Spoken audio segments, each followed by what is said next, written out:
Chapter 20. A Good Imagination Gone Wrong. Spring had come once more to Green Gables, the beautiful, capricious, reluctant Canadian spring, lingering along through April and May in a succession of sweet, fresh, chilly days, with pink sunsets and miracles of resurrection and growth. The maples in Lover's Lane were red-budded, and little curly ferns pushed up around the Dryad's bubble. Away up in the barrens behind Mr. Silas Sloane's place, the mayflowers blossomed out, pink and white stars of sweetness under their brown leaves. All the schoolgirls and boys had one golden afternoon gathering them, coming home in the clear, echoing twilight with arms and baskets full of flowery spoil. "I'm so sorry for people who live in lands where there are no mayflowers," said Anne. "Diana says perhaps they have something better, but there couldn't be anything better than mayflowers, could there, Marilla? And Diana says if they don't know what they are like, they don't miss them. But I think that's the saddest thing of all. I think it would be tragic, Marilla, not to know what mayflowers are like and not to miss them.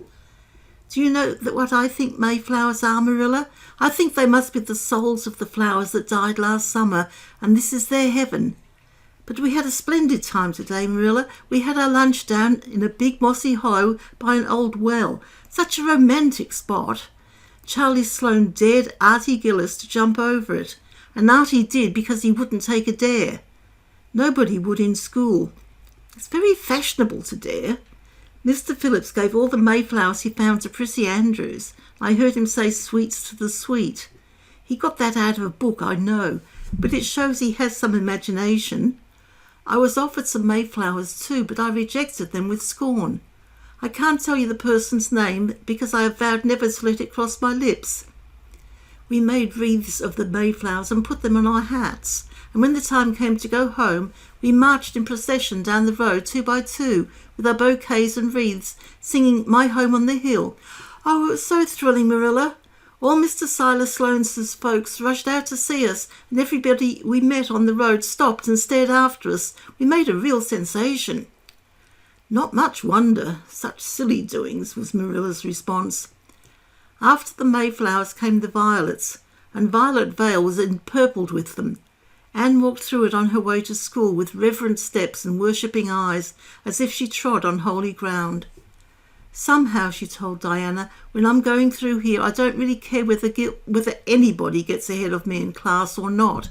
But when I'm up in school, it's all different, and I care as much as ever. There's such a lot of different Annes in me. I sometimes think that's why I'm such a troublesome person. If I was just the one Anne, it would be ever so much more comfortable. But then it wouldn't be half so interesting."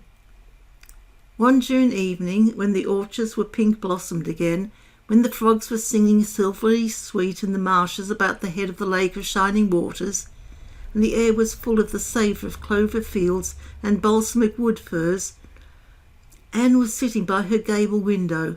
She'd been studying her lessons, but it had grown too dark to see the book, so she'd fallen into wide-eyed reverie, looking out past the boughs of the Snow Queen, once more bestarred with its tufts of blossom.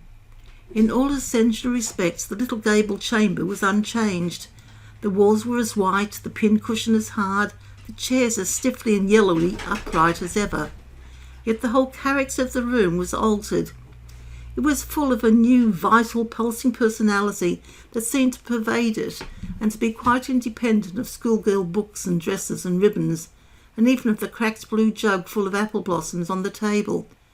It was as if all the dreams, sleeping and waking, of its vivid occupant had taken a visible, although unmaterial form, and had tapestried the bare room with splendid filmy tissues of rainbow and moonshine. Presently Marilla came briskly in with some of Anne's freshly ironed school aprons. She hung them over a chair and sat down with a short sigh. She'd had one of her headaches that afternoon, and although the pain had gone, she felt weak and tuckered out, as she expressed it. Anne looked at her with eyes limpid with sympathy. "I do truly wish I could have had the headache in your place, Marilla. I would have endured it joyfully for your sake." "I guess you did your part in attending to the work and letting me rest," said Marilla. "You seem to have got on fairly well and made fewer mistakes than usual. Of course, it wasn't exactly necessary to starch Matthew's handkerchiefs, and most people, when they put a pie in the oven to warm up for dinner, take it out and eat it when it gets hot, instead of leaving it to be burned to a crisp. But that doesn't seem to be your way, evidently. Headaches always left Marilla somewhat sarcastic. "I'm so sorry," said Anne penitently. "I never thought about that pie from the moment I put it in the oven till now, though I felt instinctively that there was something missing on the dinner table. I was firmly resolved when you left me in charge this morning not to imagine anything, but keep my thoughts on facts. I did pretty well until I put the pie in, and then an irresistible temptation came to me to imagine I was an enchanted princess shut up in a lonely tower with a handsome knight riding to my rescue on a coal-black steed. So that is how I came to forget the pie. I didn't know I starched the handkerchiefs. All the time I was ironing, I was trying to think of a name for a new island Diana and I had discovered up the brook. It's the most ravishing spot, Marilla. There are 2 maple trees on it, and the brook flows right around it. At last it struck me that it would be splendid to call it Victoria Island because we found it on the Queen's birthday. Both Diana and I are very loyal, but I'm sorry about that pie and the handkerchiefs. I wanted to be extra good today because it's an anniversary. Do you remember what happened this day last year, Marilla?" "No, I can't think of anything special." "Oh, Marilla, it's the day I came to Green Gables. I shall never forget it. It was a turning point in my life." "Of course it wouldn't seem so important to you. I've been here for a year and I've been so happy. Of course I've had my troubles, but one can live down troubles. Are you sorry you kept me, Marilla?" "No, I can't say I'm sorry," said Marilla, who sometimes wondered how she could have lived before Anne came to Green Gables. "No, not exactly sorry. If you've finished your lessons, Anne, I want you to run over and ask Mrs. Barry if she'll lend me Diana's apron pattern." "Oh, it's too dark," cried Anne. "Too dark? Why, it's only twilight, and goodness knows you've gone over often enough after dark." "I'll go over early in the morning," said Anne eagerly. "I'll get up at sunrise and go over, Marilla." "What's got into your head now, Anne Shirley? I want that pattern to cut out your new apron this evening. Go at once and be smart too." "I'll have to go around by the road then," said Anne, taking up her hat reluctantly. "Go by the road and waste half an hour? I'd like to catch you." "I can't go through the haunted wood, Marilla," cried Anne desperately. Marilla stared. "The haunted wood? Are you crazy? What under the canopy is the haunted wood?" "The spruce wood over the brook," said Anne in a whisper. "Fiddlesticks! There's no such thing as a haunted wood anywhere. Who's been telling you such stuff?" "Nobody," confessed Anne. "Diana and I just imagined the wood was haunted. All the places around here are so commonplace. We just got this up for our own amusement. We began it in April. A haunted wood is so very romantic, Marilla. We chose the spruce grove because it's so gloomy. Oh, we've imagined the most harrowing things. There's a white lady walks along the brook just about this time of the night and wrings her hands and utters wailing cries. She appears when there is to be a death in the family. And the ghost of a little murdered child haunts the corner up by Idlewild. It creeps up behind you and lays its cold fingers on your hand. Oh, Marilla, it gives me a shudder to think of it. There's a headless man stalks up and down the path, and skeletons glower at you between the boughs. Oh, Marilla, I wouldn't go through the haunted wood after dark now for anything.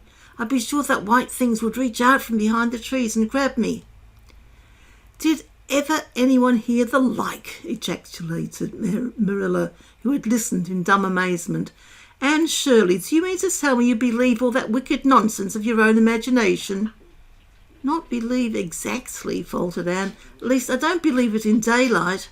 But after dark, Marilla, it's different. That's when ghosts walk." "There are no such things as ghosts, Anne."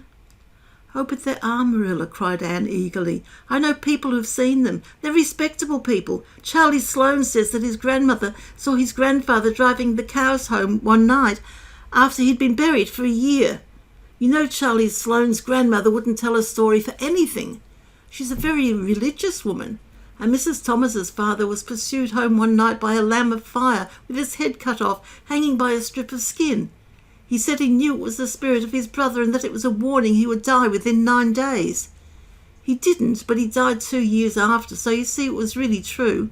And Ruby Gillis says..." Anne Shirley, interrupted Marilla firmly, I never want to hear you talking in this fashion again. I've had my doubts about that imagination of yours right along, and if this is going to be the outcome of it, I won't countenance any such doings. You'll go right over to Barry's, and you'll go through that spruce grove just for a lesson and a warning to you, and never let me hear a word over your head about haunted woods again. Anne might plead and cry as she liked, and did, for her terror was very real. Her imagination had run away with her, and she held the spruce grove in mortal dread after nightfall. But Marilla was inexorable. She marched the shrinking ghost seer down to the spring and ordered her to proceed straight away over the bridge and into the dusky retreats of wailing ladies and headless spectres beyond.